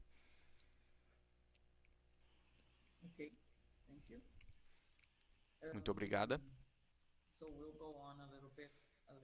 Então, vamos continuar mais alguns minutos com mais perguntas. E a próxima pergunta é do Rodrigo Lacerda. Ele é da Agência Nacional para Transporte Terrestre no Brasil. É só um comentário, não é uma pergunta. Quanto à pergunta anterior, ele acredita que os contratos de concessão não são uma boa fonte para essa análise e o nível de execução é alto e acrescentando investimentos para compensar o trânsito otimista. Esse foi o comentário. E a Adriana também comentou quanto a respeito de outra forma de melhorar essas parcerias seria durante a execução do contrato ter mais uma participação maior da sociedade. Isso é algo que poderia ser transformado numa pergunta para comentário. Eu não sei se você quer comentar sobre os comentários, ou posso ler a próxima pergunta, se você quiser. Não, eu acredito eu concordo com os comentários. Podemos seguir. Então, Edson de Souza perguntou da TCU estadual, que o Andrés Leide, quanto mais o uso frequente de tecnologia de BIM pode se tornar uma boa forma de limitar vários problemas de planejamento e projeto por causa da execução virtual de trabalho. Qual a sua opinião sobre isso? E você espera que esses números serão drasticamente melhores no futuro? Então, pelo que eu tenho visto até o momento, BIM está criando um modelo de construção e é interessantíssimo, e pelo que eu vi do uso de casos, ele tem resultados promissores. E uma das coisas interessantes que eu tenho visto no setor de construção civil é que não temos visto uma melhoria de desempenho desde que começamos a monitorar e medir não vemos uma redução de custo ou uma melhoria nos prazos, tem sido estável. Então, de um ponto de vista de ciência de dados, podemos usar os dados até do começo do século passado, 1900, mas tem tecnologia que tem um potencial para melhorar a execução de construção, identificando questões e limitando problemas quanto antes para melhorar o processo de construção e a eficácia, mas não tem dados definitivos, mas há um potencial, sim, eu vejo com bons olhos. Eu acho que, bom, pelo que eu vi aqui, acabaram as perguntas. E eu queria passar a palavra para o Davi, se ele quiser fazer algum comentário antes de encerrarmos a aula de hoje. Davi, você tem algum comentário? Primeiro, eu gostaria de agradecer o Andrias pelo todo o trabalho realizado, pela parceria durante esse tempo, né? Foram várias interações para a gente conseguir chegar aos resultados, e ele sempre foi muito solícito conosco, né? Não só o Andrias, como todos os colegas de Oxford, o Dirk, a Emma, o professor Alexander, né? Foi um trabalho muito interessante. E alguns comentários que eu queria falar em relação à ferramenta, a gente toma muito cuidado, né? Que no Brasil a gente tem o costume, às vezes, de deturpar muitas ferramentas. A ferramenta pode ser a melhor do mundo, mas se a gente não utilizar ela da forma correta, os resultados vão ser não adequados. Então, é importante deixar bem claro para todos que essa ferramenta é só para uma análise preliminar. Ela não pode ser utilizada, em hipótese nenhuma, para orçamentação, porque senão a gente corre o risco de piorar o problema. Se a gente coloca mais 50% em relação ao orçamento, o empreiteiro vai ter o interesse de devorar aquele contrato, né? O Daniel Kahneman falou que algumas contingências para empreiteiros é igual carne para leão, ele vai devorar até o último pedacinho, né? Então, a gente tem que utilizar como uma análise de risco. Então, no momento que a gente tem pouca informação, imagina a gente tem uma ferrovia, a empresa chegou e falou, não, essa ferrovia vai custar 100 milhões, e o benefício vai ser, por exemplo, 120 milhões. O que vocês fariam nesse momento? Se tem 20% de benefício, a tendência era o quê? A gente investir no negócio. Mas, como o Andrias, o professor Alexander nos mostrou, né, se a gente analisar o nosso histórico, vai ver que nenhuma ferrovia terminou com menos de 50%. No Brasil, nenhuma atrasou mais que 400%. Então, a gente analisando isso daí previamente, a gente pode descartar esse projeto ainda do nascedor, quanto a gente gastou no máximo, papel e alguns estudos preliminares. Então, essa ferramenta é fantástica para a gente fazer uma análise e evitar esses projetos inviáveis que a gente tem no Brasil, que ajudam a gente a ter 1/3 das nossas obras paralisadas hoje, como a gente comentou. Então, eu gostaria também de agradecer muito mesmo o Rafael de Bello, né, que foi quem apoiou toda essa iniciativa, que deixou essa iniciativa antes era só uma ideia, né?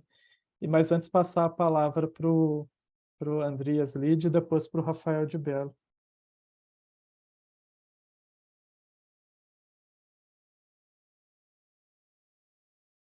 Yeah, so I really agree. You have to be careful. Eu também concordo que é importantíssimo tomar cuidado com como utilizamos, com qualquer ferramenta ou sistema implementado.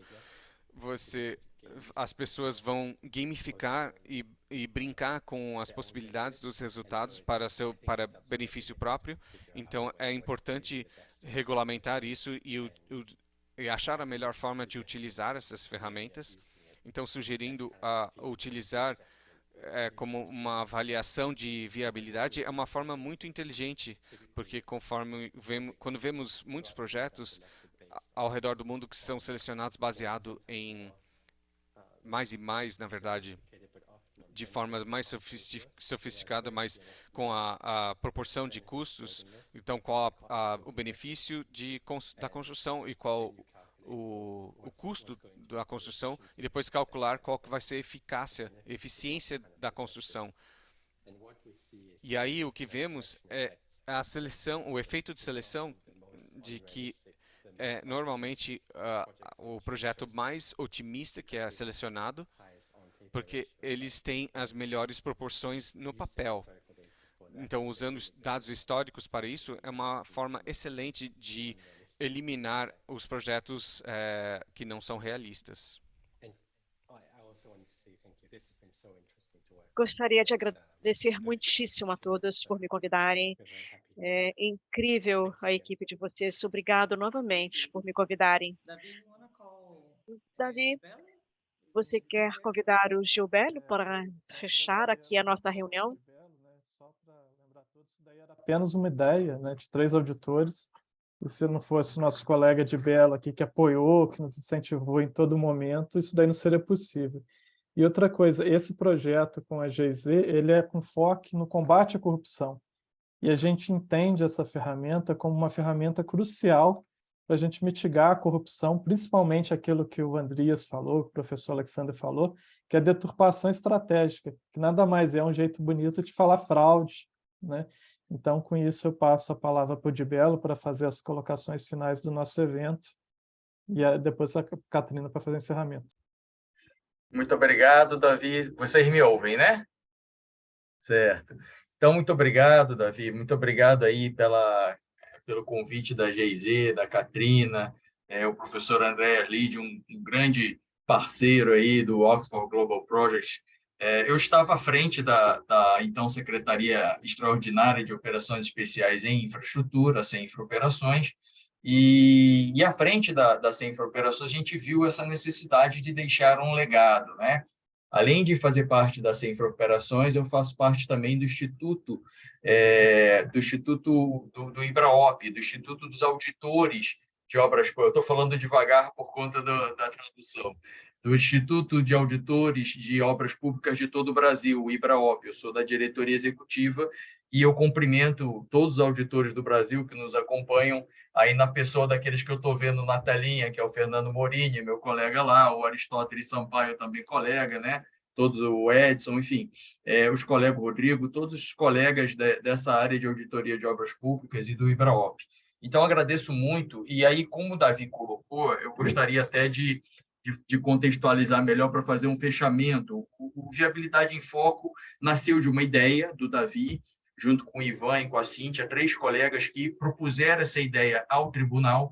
Em 2017, receberam um prêmio, chamado Prêmio Reconhecer, em 2017, pela ideia. E aí a gente ficava muito agoniado de ter que implementar a ideia, de que forma que a gente faz esse start. Aí, só com o apoio da GIZ, nós conseguimos. A primeira fase do Viabilidade em Foco foi uma fase mediante um financiamento na área ambiental. E a gente sempre acreditou que as obras paralisadas traziam, e trazem grandes problemas ambientais. Nós, no primeiro dia das nossas palestras, o Davi colocou o caso da refinaria Abreu e Lima, a refinaria do Nordeste. Eu fiquei muito impressionado quando eu estive lá presencialmente, porque ela é formada por 2 trens de refino e cada trem é o tamanho de uma mini cidade, né? É uma coisa enorme. E o segundo trem estava paralisado, praticamente abandonado. Devem retomar agora. Um outro projeto que me causou muita surpresa foi o Comperge, é o Complexo Petroquímico do Rio de Janeiro. Esse, sim, parece que praticamente quase que integralmente será abandonado. São unidades que consumiram aço, fizeram uma devastação ambiental no sentido de uma terraplenagem enorme. Então, nós temos que ter esse olhar também dos recursos ambientais que são desperdiçados e do impacto socioambiental, porque a expectativa de um megaprojeto gera naquela comunidade uma legítima expectativa em investimentos enormes. Então, nós tivemos... Eu lembro que, só para citar um exemplo, professor Andreas Lide, na cidade de Itaboraí, que é ao lado do Complexo do Comperge, tinha um hotel de 15 andares do esqueleto de construção em concreto abandonado, o investimento privado que foi colocado.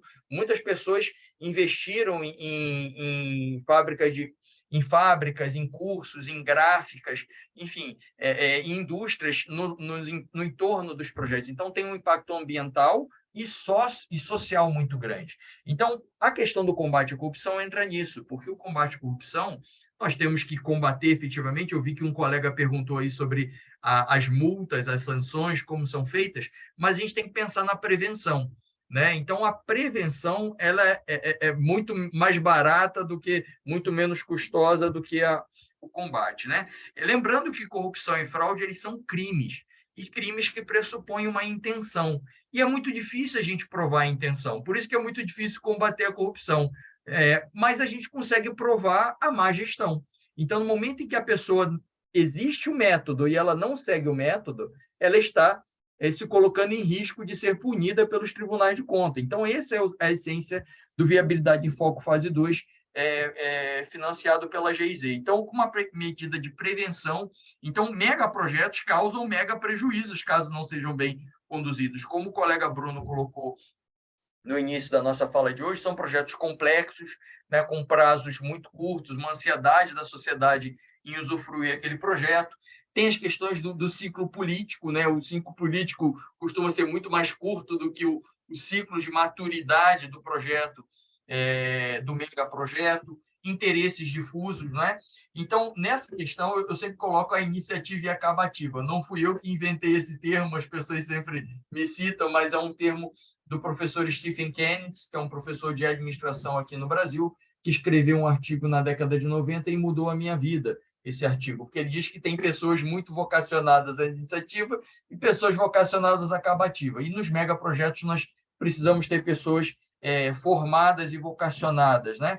Então, de acordo com os estudos do professor Bent Flupiat e do pessoal de Oxford Global Project, nós buscamos essa consultoria para poder mostrar também aos gestores que não é nada do outro mundo, né? Então, o gestor, ele vê que é um método de fácil aplicação, você só precisa ser sincero em relação aos dados, né? Coletar os dados. Só que nós temos, sim, esse problema no Brasil, cultural, né? de dificuldade de coleta, de análise e de uso dos dados. Então, a ciência de dados vem para ajudar, e esse projeto é fundamental nesse aspecto. Como o Davi bem colocou, né? Precisamos ter um ambiente de negócios competitivo, um ambiente saudável.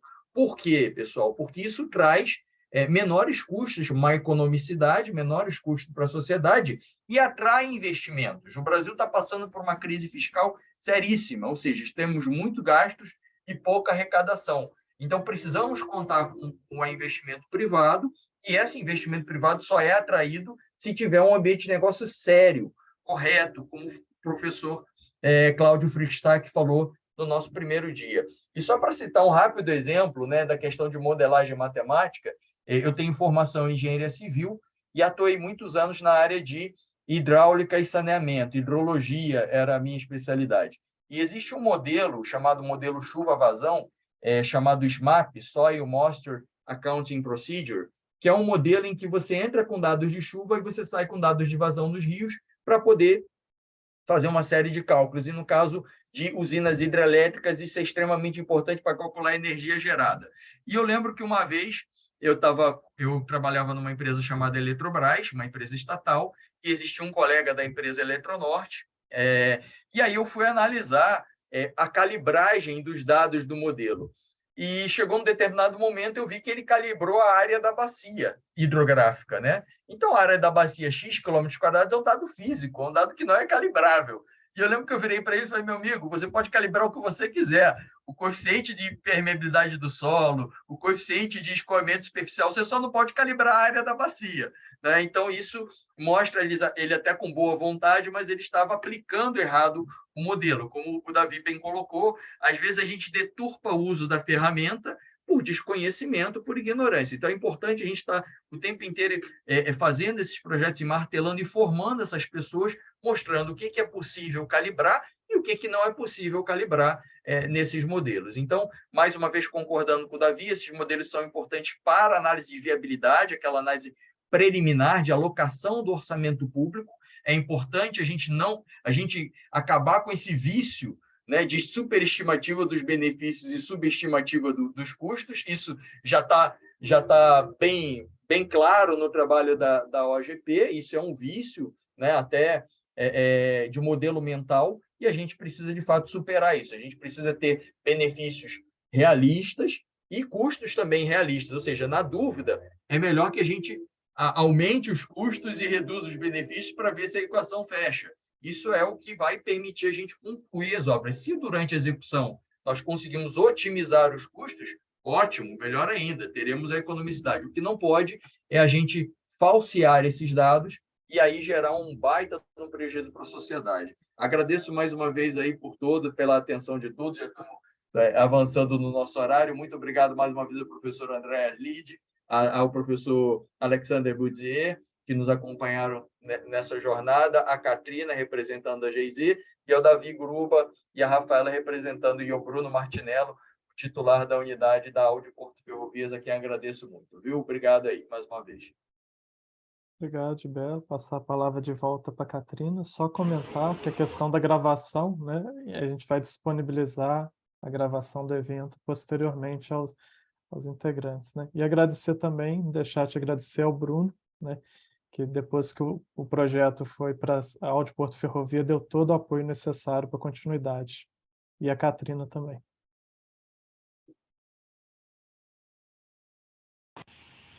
Thank you, Davi. And just to wrap it up and say Muito that obrigada, Davi, para fechar o evento de hoje.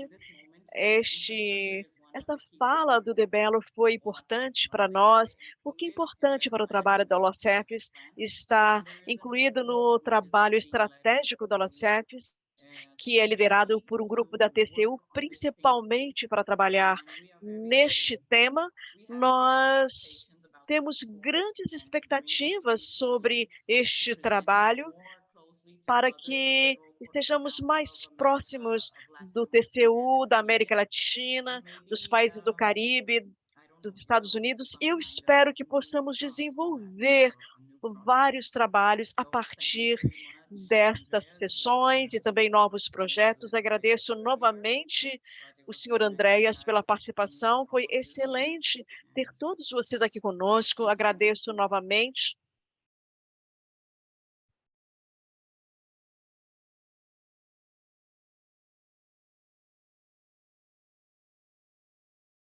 Até mais, pessoal. Tchau, tchau. Boa tarde a todos. Uma boa tarde a todos. Bom almoço. Tudo de bom. Thank you. Thank you very much. Obrigado. Obrigada.